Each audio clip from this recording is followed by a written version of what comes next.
Olá, pessoal. Boa noite. Bom, bem-vindo aí nessa sexta-feira 13, né, véspera de eleição, e a gente vai dar continuidade, né, à atividade do laboratório do aprendizado de máquina, mas inicialmente hoje a ideia é usar uma alternativa, né, que é a parte de redes neurais, e em seguida, né, vamos fazer a prática usando essa técnica. Então, para introduzir essa técnica, eu convidei novamente o Dr. Camilo Salvador, e ele vai comentar, né, um pouco sobre essa estratégia. Em seguida, a gente vai fazer a parte do laboratório, né? Então, se vocês puderem, podem já iniciar na máquina virtual, né, mas 15 a 20 minutos, né, discussão aí sobre as redes neurais. Tá? Fiquem à vontade de fazer qualquer pergunta no chat, né, ou eu vou estar passando para ele, né, caso vocês tenham uma dúvida, né, durante essa discussão. Então, com isso, Camilo, por favor, muito obrigado de novo. Bom, boa noite aí a todas e todos, né? Estamos aí mais uma vez reunidos para falar um pouco de aprendizagem de máquina, de programação. Fique à vontade para me interromper. Às vezes, eu sou meio desatento com o chat, então, às vezes, eu não vejo o que passou aqui no chat, e aí, mesmo o Caetano vai me avisar. Não se preocupe, vou monitorar, tá? Tá bom, obrigado. Então, eu queria falar um pouco sobre redes neurais hoje, né, e também queria comentar que uma parte desse conteúdo aqui é de um trabalho que a gente tem, né, com a SGI, né, que é o Centro, né, de Inovação em Óleo e Gás, né, o Research for Center Gas Innovation aqui da USP, né, e alguns slides, algumas coisas foi de uma apresentação que a gente fez mais ou menos um mês atrás lá no SGI. Então, falando especificamente sobre a aprendizagem de máquina, eu queria relembrar aqui, caso alguns de vocês estejam interessados no tema e queiram se aprofundar mais, né, uma vez que a gente teve pouco espaço para falar desse tema, foram só 2, 3 aulas, e também, né, o escopo do curso é muito amplo, então a gente não vai ter tempo de detalhar tantas coisas como a gente gostaria, mas se vocês tiverem interesse, só escrever para a gente pode conversar, porque a gente já está trabalhando com isso há mais tempo, então tem outras coisas que já estão desenvolvidas, e eu aconselho os livros aí, do Bishop, né, esse Pattern Recognition and Machine Learning, esse livro é uma bíblia, basicamente de como que funcionam os métodos, de como eles são implementados, e para quem gosta mais de uma abordagem hands-on, né, que não tem tanta preocupação com a parte teórica, mas que é mais implementar, né, técnicas de aprendizagem de máquina nos problemas, aí no trabalho, na iniciação científica, etc., esse Hands-on no Machine Learning with Scikit-Learn and TensorFlow, que é o livro do Guéron, que é sensacional. Eu não consegui ainda acabar esse livro, eu fiz mais ou menos metade dele, porque é um livro que tem tanta coisa, tanto método, que não dá nem para... Né, ele fala tudo aí, toda a história do aprendizagem de máquina, e ele vai mostrando tudo, né, todas as implementações. E também, para vocês que não gostam de livros, a gente incluiu aqui na bibliografia, né, tem o vídeo do Derek, né, do Veritasium, que eu já comentei na última aula, né, um livro que fala sobre um pouco sobre teoria da informação, mas tem também aqui está estourando agora no YouTube, né, o conteúdo desse cara aqui, né, que tem um podcast, é o Friedman, né, e, enfim, ele é um cara famoso, porque deu aula lá no MIT, o pai dele é um físico de plasma, bem famoso e tal, e, enfim, aconselho aí, dar uma olhada lá no canal dele, e ele tem as aulas do MIT aí, Deep Learning Basics, esse Deep Learning State of Art, todos são bons, tá? Eles vão passar por todo o histórico das redes neurais, desde 1943, vão falar lá do jogo da imitação, vão falar um pouco sobre algumas coisas que a gente vai falar aqui hoje, e vão até os dias modernos, tá? Então, como o Caetano comentou, tem várias propriedades físicas, né, e propriedades de ciência de materiais que já foram modeladas por aprendizagem de máquina. A maioria delas utilizam redes neurais, né, e o poder das redes neurais é muito, muito invejável, né, e é o tipo de técnica que aparentemente não tem limite. Obviamente que nos últimos anos já esbarraram em alguns limites, mas, assim, basicamente, se você consegue definir uma função de perda para aquele problema que você está avaliando, você consegue treinar um modelo e consegue bons resultados, né? E, além de todas essas propriedades aqui que o Caetano já comentou, a gente vai começar hoje falando da história das redes neurais, né? Então, as origens da aprendizagem de máquina supervisionada. Então, além desse paper aqui, clássico, que foi um dos primeiros que falou sobre a teoria do aprendizado de máquina e tal, um que eu gosto bastante é esse cara aqui, o Frank Rosenblatt. Ele era um psicólogo, né? E ele trabalhou nessa ideia do perceptron. O que é o perceptron? É um nêuron, a ideia de que você teria como reduzir a unidade, né, de aprendizado a uma única unidade, né, que seria o perceptron, um neuro, e ele queria descrever como que o aprendizado ocorreria nessa única unidade, né? Então, esse trabalho aqui é de 1957, é o paper, assim, seminal dessa área, né? Ele foi um dos primeiros a realmente propor uma teoria para o aprendizado de máquina, como que as máquinas aprendem, né? E o que ele estava tentando responder na época? Ele era um psicólogo, ele estava trabalhando com essa ideia de como, primeiro, como detectar a informação. Então, para ele, uma informação era nada mais, nada menos do que pares de dados. Então, você tinha para cada estímulo, né, uma resposta. Então, as entradas e saídas, elas eram correspondentes. Uma vez que você definisse a entrada, você conseguiria mapear a saída, né, como função. E como armazenar e recuperar as informações? Essas entradas, elas seriam enviadas nesse perceptron, nesse nêuron, e dali elas seriam processadas e resultariam numa saída. Então, o nêuron, ele possui uma memória, essa memória de processamento, que pode reduzir esse espaço, né, essa informação a uma outra informação, ou pode, de uma maneira combinada com outros nêurons, resultar num processamento super complicado. Mas ele estava trabalhando com um único nêuron. Então, ele se perguntou como as informações armazenadas podem influenciar no processo, né, de reconhecimento ou no processamento de novas informações. E aí é que vem a ideia de aprendizagem de máquina. Ele percebeu que se ele fizesse um feedback baseado no resultado, né, ou seja, com a base nessa entrada, o processamento me resultou num número X. Não, mas o número que eu estava esperando não era esse, né, o número era outro. Então, o erro é de tanto. Então, você poderia fazer com que o nêuron se adaptasse, né, com base nesse erro, ou seja, ele poderia responder ao reforço, o que eles chamavam na época, né, de reforço positivo e reforço negativo, muito usado na psicologia. Então, logo, os perceptrons, os nêurons, eles podem aprender via tentativa e erro.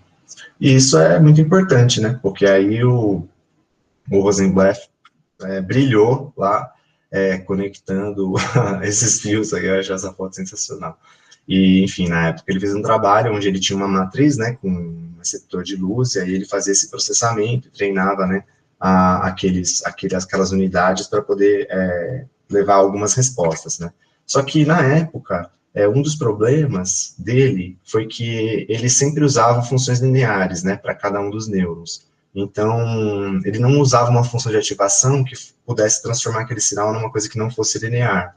Logo, alguns matemáticos da época esbarraram, né, aproveitaram dessa fragilidade na teoria, né, dele, né, na implementação, né, do perceptron, e falaram, pô, é impossível você modelar uma função relativamente simples, né, que é essa função XOR, né, ou exclusivo, né, é uma função bem famosa, né, em engenharia, é aquela função onde o sinal, ele só vai ser positivo se um ou outro for positivo. Se os dois forem positivos, ele é inverso, assim como se os dois fossem negativos. Essa aqui é uma função que é difícil de modelar, na verdade é impossível de modelar com uma função linear, um separador linear, porque se você tentar, ele vai passar sobre os dois pontos, então ele vai estar no limite das funções.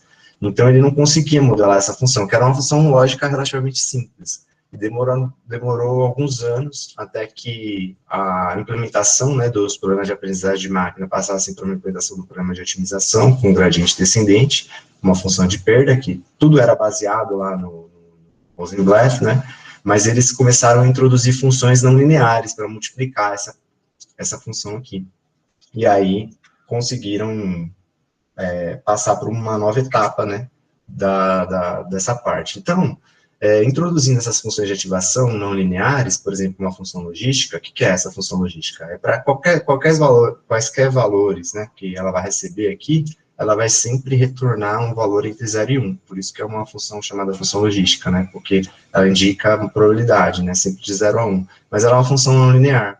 Então, basicamente, você vai ter em cada nêuron uma diversidade de entradas, cada entrada vai ter o seu próprio peso, né, eles chamam de weight, que são os fatores lineares, né, que multiplicam aquelas entradas, vai ter também uma constante aqui, que é conhecida como bias, aí você vai passar isso por uma função de ativação, que no caso aqui, a gente está falando de uma função logística, que é bem simples, e aí você vai ter uma saída. A partir do momento que eles perceberam isso, eles perceberam, começaram a testar essas implementações com funções de ativação não lineares, eles perceberam que as redes começaram a ganhar a capacidade de modelar também comportamentos não lineares, né? Então, por exemplo, esse aqui é um exemplo clássico, né, de quando você usa uma imagem, né, como um vetor, você transforma ela num vetor se fossem tons de cinza, de 8 bits, seriam de 0 a 255, ou seja, 256 tons de cinza, cada pixel, né? Essa imagem tem x por y pixels, você passa essa matriz, onde cada grupo aqui, ou cada pixel é uma entrada, você vai dar os pesos para cada uma dessas entradas, você vai somá-los, né, fazer uma operação aqui no nêuron, e vai aplicar a função de ativação, a função logística. Vai te retornar um número. Se esse número for maior do que meio, esse aqui é um gato. Se não for, não é. Então, você começou a trabalhar com problemas bem definidos, né, dentro desse nêuron. Você sabe como é que é a função logística, qual que é a cara dela, você sabe qual que é a derivada dessa função, então você pode derivar essa função em respeito de cada uma desses parâmetros e corrigindo esses pesos e chegar aqui no veredito final, né? Então, nesse caso é bem simples, porque é um único nêuron, você tem uma função de custo que tem um mínimo, o mínimo global é o mínimo local, e isso aqui converge super rápido, né? Mas, as implementações de redes neurais hoje são muito mais complexas. Elas, na verdade, envolvem uma série de camadas que são encadeadas, então, aqueles inputs, né, e pesos de cada nêuron são passados por uma função de ativação e passam por uma próxima camada, ou seja, para um próximo nêuron, e depois para um próximo nêuron. Então, quando você vai tentar entender como funciona isso, também outra coisa é que você tem outras funções hoje de ativação, por exemplo, essa função mais utilizada hoje, que é a função ReLU, né, que é uma função que ela, na verdade, ela tem alguns problemas, mas a grande vantagem dela é que ela é muito fácil de processar. Ela parece uma função linear, né, mas na verdade não é.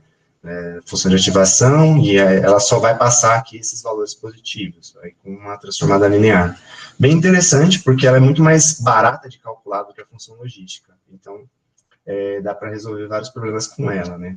Um dos problemas dessa função é que ela não é contínua, né, principalmente nesse ponto aqui, né, dá para ver que ela não é contínua, mas dá para você resolver esse problema com artifícios matemáticos, não tem tanto problema, assim, em termos de implementação. E aí, como ela é uma função barata de calcular a derivada, o que é basicamente uma constante, se tiver um sinal positivo, você consegue corrigir os pesos de cada camada, e você faz esse processo aqui, né, do gradiente descendente, que eles chamam de backpropagation, que vai para trás aqui, né? Então, com base no resultado, ele vai corrigindo os pesos de trás para frente, né? Nesse caso, do final para o começo. E como é que acontece, né? Agora a gente vai estar falando já de deep learning, ou de redes profundas, né? Anteriormente, quando você tinha uma função igual a essa aqui, você não conseguia modelar com uma rede neural simples, porque essa função não é linear, né? Você tinha muita dificuldade de modelar ela com poucos nêurons. Você tinha que fazer o que a gente chama lá de feature engineering, né, transformar esse espaço num outro espaço, por exemplo, de coordenadas cartesianas trapolares, e aqui é trivial a separação desses domínios. Mas com deep learning, quando a gente está trabalhando já com vários nêurons e várias camadas, por exemplo, não chega a ser deep learning em 3 camadas, mas o poder computacional dessa capacidade, né, dessa rede é muito maior. Tanto que com apenas 8 nêurons e 2 camadas, e passando simplesmente as coordenadas aqui, você pode mapear uma função extremamente complexa, igual essa função rocambole aqui, essa espiral aqui, né. Esse domínio é muito difícil de descrever, né, como uma função matemática, mas a rede neural vai conseguir aqui, a partir dessa implementação, né, separar bem legal aqui os domínios, né. E aqui mostra mais ou menos como funciona, né, o processo. E aí a gente vai para, hoje em dia, né, a era atual das redes neurais, que é sensacional, é o que a gente chama já, por exemplo, de essas adversarial networks, são redes que são adversárias, né, ou seja, elas competem. Então você vai ter uma rede que vai ser o forjador e outra que vai ser o detetive. Essa rede que é o detetive, ela vai treinar, por exemplo, com um banco de dados de obras de arte, tá? E essa aqui, que vai ser a rede que vai gerar, vai ser o forjador, ela vai tentar criar obras de arte. Então, elas vão treinar competindo uma contra a outra. Uma vez que essa, que é a forjadora, conseguir criar uma obra de arte, que essa, que é o detetive, que foi treinada com obras de arte, não consegue discriminar se é verdadeira ou se é falsa, essa rede aqui, ela conseguiu um feito incrível, ela criou arte. Tanto que essa aqui é um dos quadros que foi criado por uma rede neural e que foi vendido por milhares de dólares, centenas de milhares de dólares, né?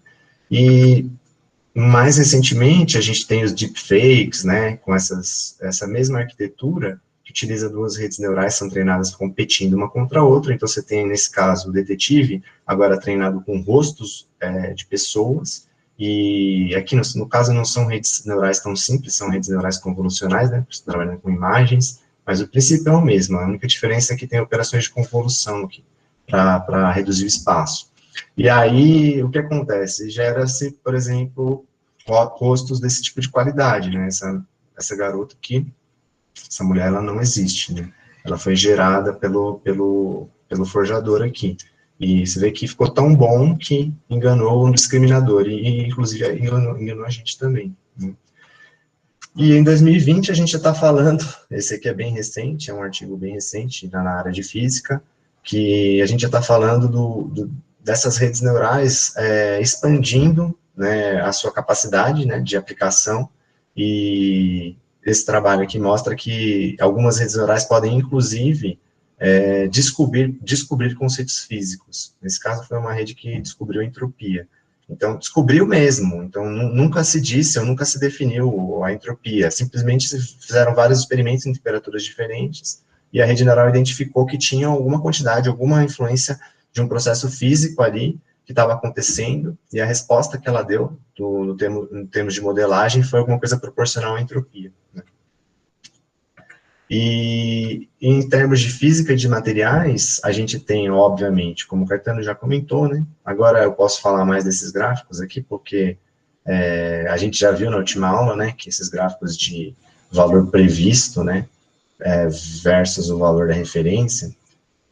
Então, aqui nesse caso, mostra a diferença, por exemplo, aqui você vê que tem uma amplitude grande entre os potenciais clássicos, né, para poder determinar forças ao se comparar com o DFT, e aqui já um potencial obtido com redes neurais, que é muito mais preciso. Olha só como uma distribuição que é muito mais fina e muito mais próxima dos valores esperados por DFT. Ou seja, esse potencial, que foi uma rede neural que foi treinada, né, ele é muito melhor do que os potenciais empíricos, né, e ele permite a gente fazer com um custo computacional parecido, ter uma precisão muito melhor, que mais ou menos umas 3, 4 vezes, né, mais ou 3 vezes aí mais preciso em termos de forças, né.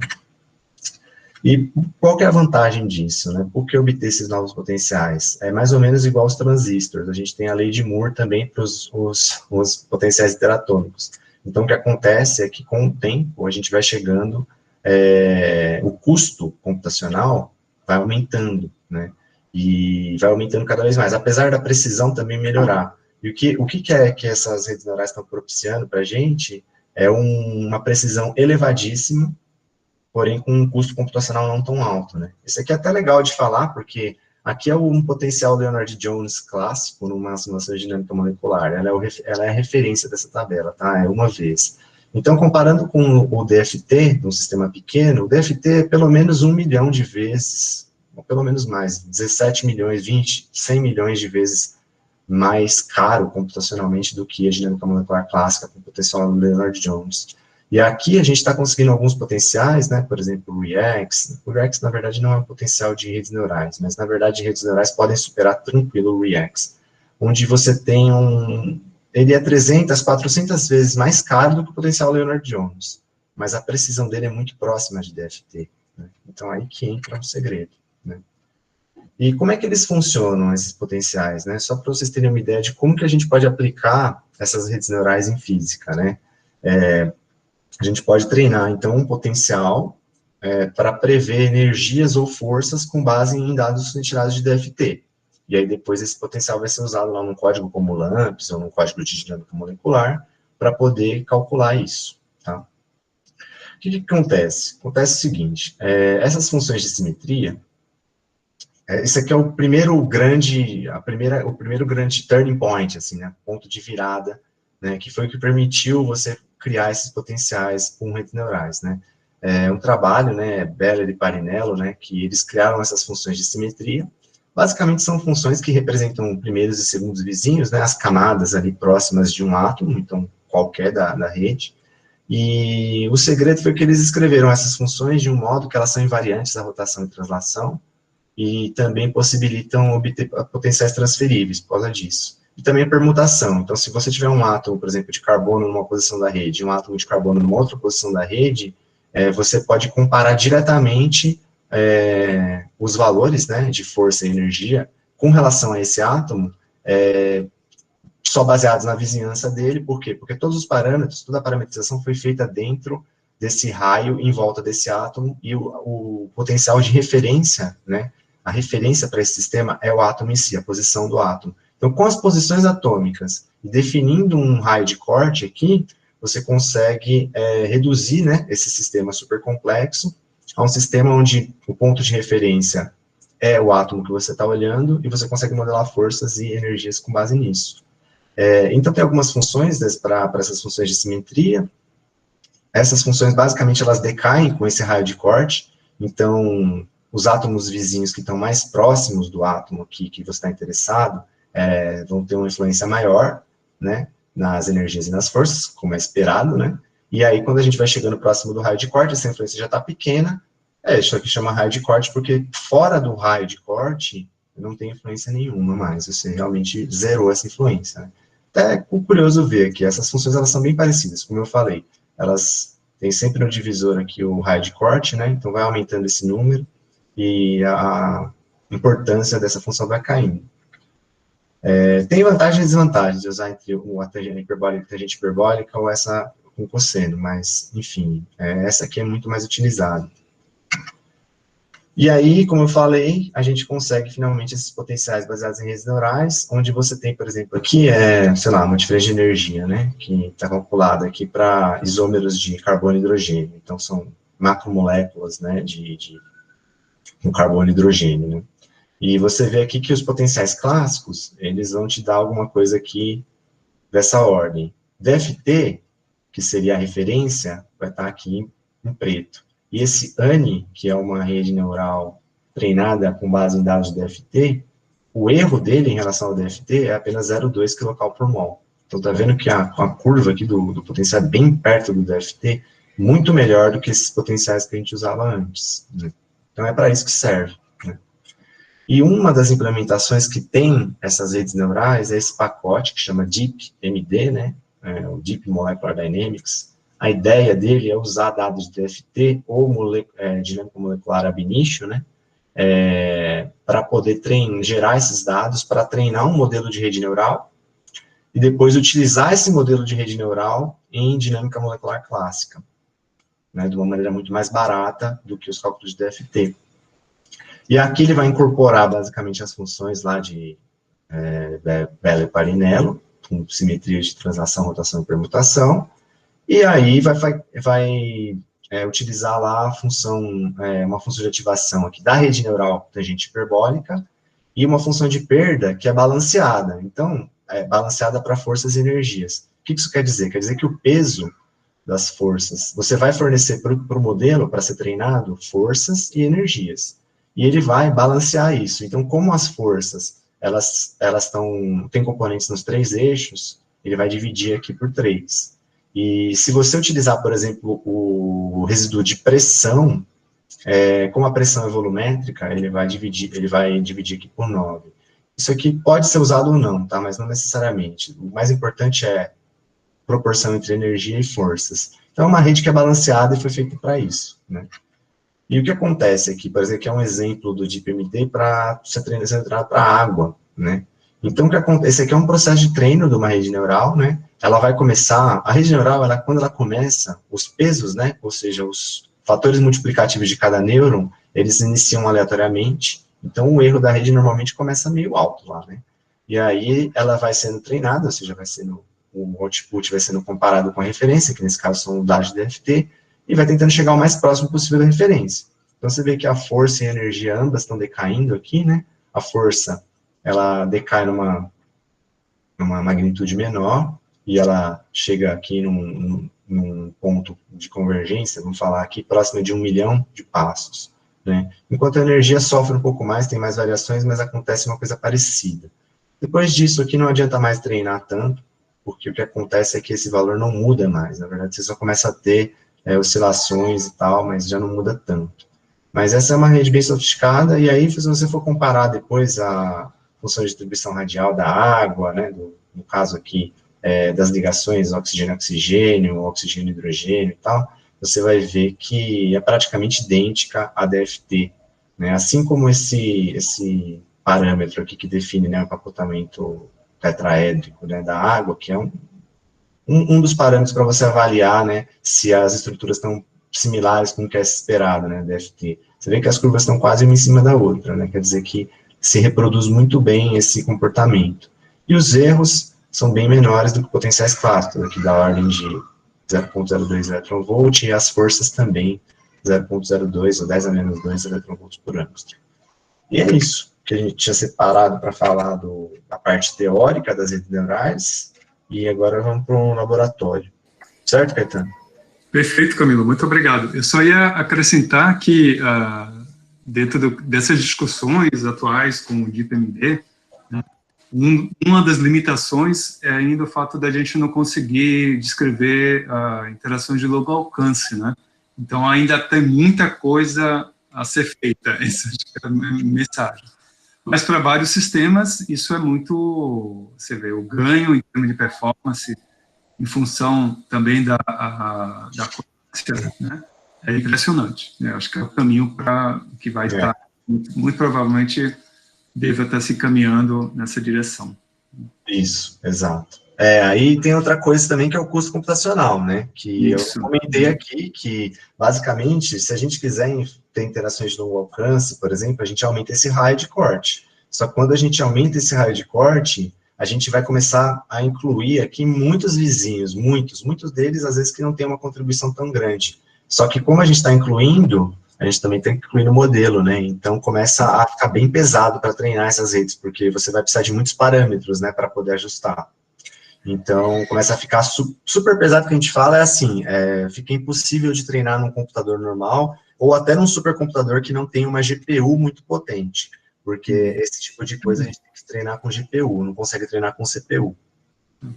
E só um outro comentário que eu achei importante na discussão da dinâmica molecular, o Monte Carlo e o cálculo de primeiros princípios, o termo do estresse que você mostrou, Camilo. Inferior, né?